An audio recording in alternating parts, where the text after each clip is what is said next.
Bismillahirrahmanirrahim, and very good afternoon, the Honorable Chair, ladies and gentlemen. First of all, allow me to thank the university for giving me this opportunity to speak on Malaysia's role in the peacekeeping or peace building in the Philippines. So what I'm going to do today is to, first of all, give you a brief background of what the situation is in the Philippines, the causes of the conflict in the Philippines, what is Malaysia's role in peace building, and the prospect of peace in the Philippines. And lastly, I will talk about the impact of if the peace process in Mindanao will not be able to be realized at the end of the day. Now, Malaysia has always been a responsible member of the United Nations and the world community. We take a very proactive role in facilitating peace building or post-conflict building all over the world. Malaysia's participation in the Philippines shows our commitment for the peace and security of our region. One of the motivation for Malaysia is the concern that the Mindanao conflict might have a spillover effect over regional security. Now, just a little, I think most of all know what the Philippines is all about, but I'd just like to bring you all to speed on the present situation. The Philippines is a predominantly Catholic country. However, there's a significant Muslim community in southern Philippines, which is basically in the island of Mindanao. Now, the people in Mindanao consist of various ethnic groups, but they are collectively known as Moros, or at the present situation, they are called Bangsa Moro, or people of Moros. Now, they have a shared history of difficult relations with central government since hundreds of years ago. And Mindanao has always experienced ethno-religious conflict. Now, the recent challenge to the central authority in the Philippines from these groups in Mindanao began in 1960, when the Moro National Liberation Front, or the MNLF, and the government of the Philippines was engaged in a protracted civil war. However, in 1976, under the Tripoli Agreement, both the MNLF and the Philippine government agreed to a ceasefire and created an autonomous region, which is known as the Autonomous Region of Muslim Mindanao, or AARM for short. Now, however, the 1976 Tripoli Agreement did not meet with the full expectation of the warring groups. And the 1976 agreement was deemed as a failure because most of the terms of the agreement was not upheld. Now, based on that failure of the 1976 Tripoli Agreement, there came about another group of a breakaway faction from the MNLF, which is known as the MILF, or the Moro Islamic Liberation Front. They had a breakaway from the main MNLF group, and their cause for the fighting was basically to introduce a Islamic political system and an Islamic way of life, with greater emphasis on independence of Muslim and the Islamic government. Now I'll bring you back to the causes of the conflict. Why is there a conflict in the Mindanao? Okay, there are three reasons for this. One, Mindanao is really the world's longest running civil conflict. It has got a 400 years of armed group that has been fighting for self-determination in Mindanao since the Spanish and American colonization of the Philippines. They have been fighting both colonial countries, and until the present moment, the conflict has claimed about approximately 200,000 lives and created a domestic refugees of around 1.5 million people. It also stifles the economic growth of Mindanao, with the average gross domestic product of 3% in 2014 as compared to 6% for the rest of the Philippines. Now, the three underlying causes of the conflict is firstly, the long-standing pattern of inequality and injustice that the people of Mindanao felt was imposed upon them with political, economic, social, and cultural oppression of the Muslim minority in Mindanao. Secondly, the cause of the conflict will be the ancestral domain issue. Basically, it's talking about land. Land that has always been for generations been the Moros have been owners of the land in Mindanao, has slowly been eroded, and they now, at the present moment, only controls 20% of the land area in Mindanao. And thirdly is the political and economic repression. As I've said earlier, the Muslim areas in Mindanao are poverty-ridden, and it created a lot of discord amongst the people of the Muslims of Mindanao. Now, what was the main intent of the MILF?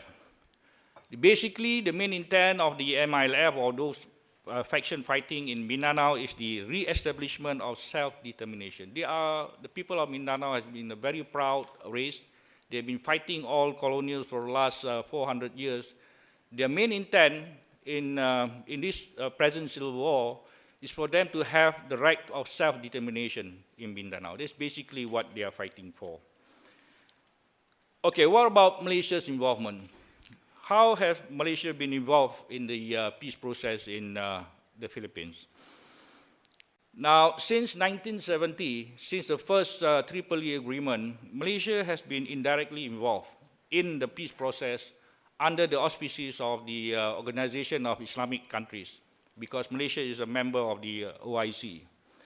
However, with the failure of the 1976 EEE agreement, the government of the Philippines and the MILF, which is one of the warring factions in Mindanao, invited Malaysia in 1997 as an interlocutor and third-party facilitator. Officially, they invited Malaysia.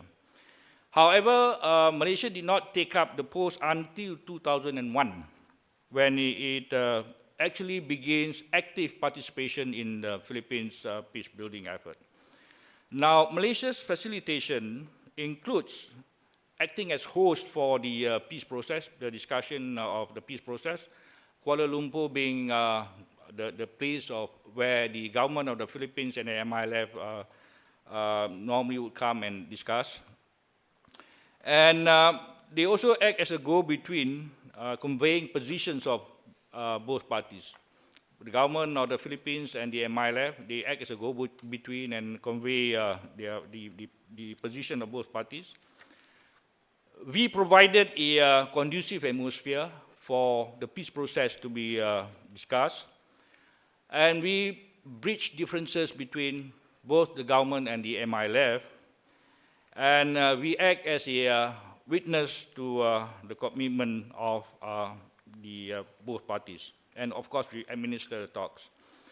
Now, other than acting as an interlocutor, the Malaysia's commitment in the peace process in Mindanao actually works on two fronts, or two approaches. First is provide the provision of safe and location for the diplomatic and the political process to continue. And secondly, Malaysia also heads the International Monitoring Team. The International Monitoring Team actually monitors the ceasefire that was implemented under the 2001 EEE agreement. And the IMT have got various mandates that it has to adhere to, and this includes all the implementing guidelines from the security aspects to the civilian protection component. The countries in the, that makes up the International Monitoring Team, as what the slide shows you, we have, of course, the majority of the monitors come from Malaysia, and we also have participation from Brunei, Japan, Norway, the European Union, and Indonesia. Now, what is the success of the International Monitoring Team? If you look at this slide, you will see that post-IMT, IMT was established in 2004. You will see that the numbers of incidences or between the government of the Philippines and the MILF varies from, it's about approximately about 600 incidents per year. When the IMT was established in 2004, they have managed to bring down the incidence of ceasefire violation to about 16, until about 2008. If you see 2008, the 2008 is where the International Monitoring Team withdrew from the Philippines because of the incidences on the ground that is not safe for the IMT to operate. And you will see a spike in the number of ceasefire violations from 218 to 115, and until 2010, where the IMT was returned back to Mindanao, and you see a vast knockdown of the number of incidences that happens in Mindanao. Okay, let me just touch on Malaysia's success in the peace process. Let me just reiterate here, the peace process in Mindanao is not 100% Malaysia's effort. It consists of, but it's rather a subset of a broader and multiple international involvement. At various times, the United States, United Nations, the World Bank, International Contact Group, and the other countries also took part in the process. These are part of the sophisticated peace support architecture which I've given you. The slides here shows you the groups of people that are involved in the peace process in Mindanao.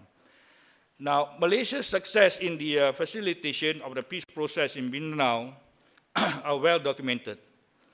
Based on the general feedback from the negotiators of both sides, as well as close observers, Malaysia's steady role may be described as a one constant in the ups and downs of the Mindanao process. The success has secured Malaysia's role as a facilitator of this negotiation for most parts of the 16 years. We were successful. The key to our success basically falls in four broad areas. First is the Malaysia's brand of quiet but resilient, effective and efficient diplomacy is instrumental in ensuring that the peace process progress. Malaysia's informal approach to mediation demonstrates the ASEAN way of doing things. Informality of the Malaysian mediation provided flexibility for both the government of the Philippines and the MILF to avoid deadlock. The soft institutionalism may seem ineffective to mobilize public support at national level. However, in the high-intensity situation in Mindanao, it proved to be the game changer. Secondly, it's because of the Malaysia's brand of moderate Islam. It falls well with both the MILF and the government of the Philippines. The MILF sees Malaysia as a partner in Islam, while the government looks at Malaysia's brand of moderate Islam as more acceptable form of Islam. And third, Malaysia's experience in federalism. The system of government in Malaysia is in a federal concept, and the MILF in their quest for an autonomy in Mindanao looks at the process of federalism, the system of federalism.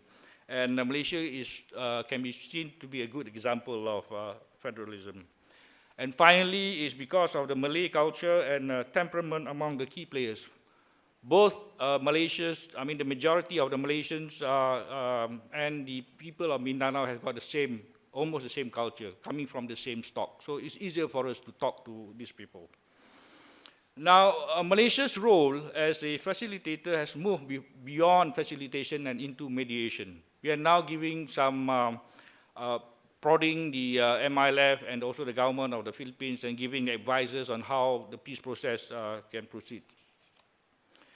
Right, what were the main success? The main success was the signing of two important agreements. First agreement was the 2012 Framework Agreement of the Bangsa Moro, which actually dictates how an autonomous region in Mindanao can be achieved. That is the framework of how the peace process will continue. And it was followed by the 2014 Comprehensive Agreement on the Bangsa Moro. It shows these are an annexure to the main agreement of 2012.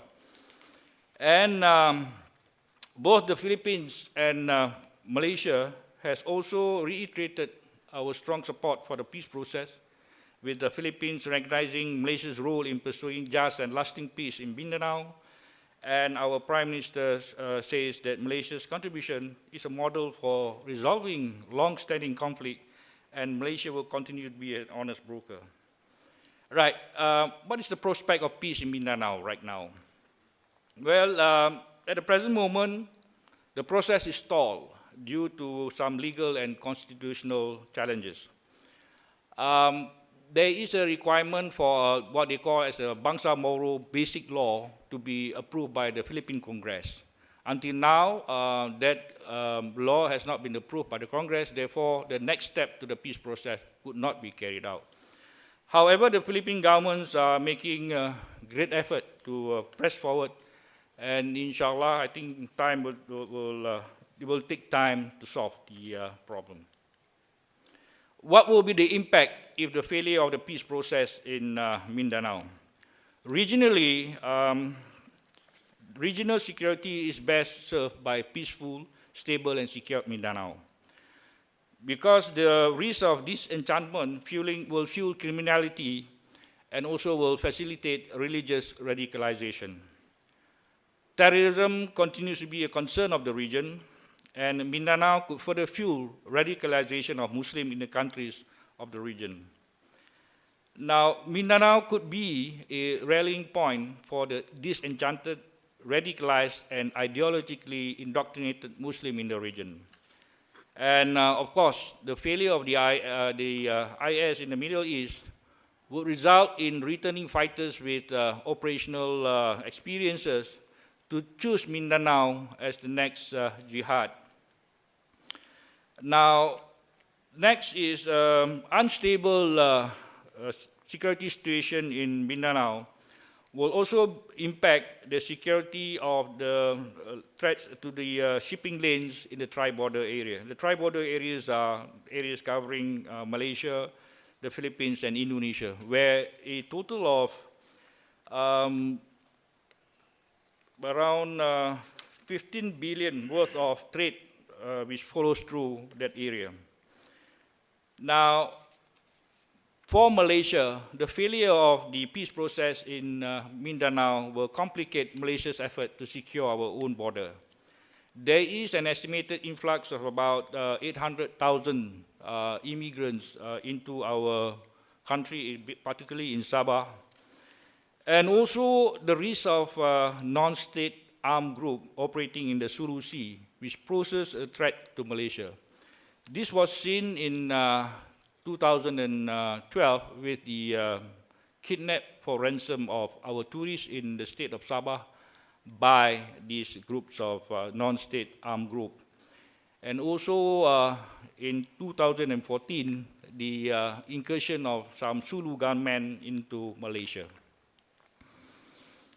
Okay, and of course, the unstable Mindanao also continues to attract elements of criminality to survive, and piracy and kidnap for ransom groups are still operating in the Mindanao area. The economic implications, as I've said, the tri-border area, there are about 100,000 ships that passes through that area, with 18 million passengers and 40 billion worth of cargo that passes through the tri-border areas. And Mindanao is in the center of the tri-border area, and an unsettled Mindanao will cause a lot of problems in terms of piracy. Until now, I think there's a lot of piracy cases in the tri-border areas. Right, I'd just like to conclude very quickly. Malaysia feels that the peace process must carry on, and we are getting closer and closer to the peace process. Any failure of the peace process will create some security issues in the region. And it will also encourage more violence. And a peaceful Mindanao will enable security, policing, and public service and economic opportunities. And we believe that the success in Mindanao will enhance Malaysia's image as a peace builder in the area. And finally, it is said that no administration can afford to ignore the cost of conflict in Malaysia because of the high cost to human lives, to the security of the region, and to everybody in the region.